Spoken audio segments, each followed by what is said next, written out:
একদিন এক শিক্ষক ক্লাসরুমের মধ্যে 100টি বেলুন নিয়ে ঢুকলেন এবং ওই ক্লাসরুমের প্রত্যেকটা ছাত্রর হাতে একটা করে বেলুন দিয়ে বললেন, তোমরা তোমাদের নাম ওই বেলুনে লিখে বেলুনগুলা আবার আমার কাছে ফেরত দিবা।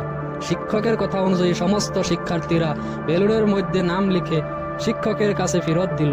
তখন সেই শিক্ষক সমস্তগুলো বেলুনকে একসাথে এলোমেলো করে মিশিয়ে ক্লাসরুমের একটা জায়গায় রেখে দিল।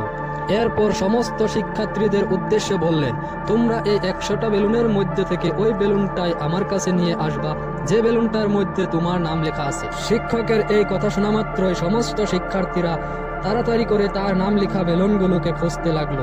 মুহূর্তের মধ্যেই সৃষ্টি হলো এক হুলস্থুল পরিবেশ। এতগুলো বেলুনের মাঝে নিজের নাম লেখা বেলুনকে 1 মিনিটের মাঝে খুঁজে বের করা এত সহজ না। দুর্ভাগ্যবশত 1 মিনিট শেষ হয়ে গেল, কিন্তু কেউ তার নাম লেখা বেলুনটা খুঁজে পেল না। তখন শিক্ষক তাদেরকে নতুন একটা নির্দেশনা দিলেন যে তোমরা প্রত্যেককে একটা করে বেলুন হাতে তুলে নাও এবং ওই বেলুনটার মধ্যে যার নাম লেখা আছে বেলুনটা তাকে দিয়ে দাও।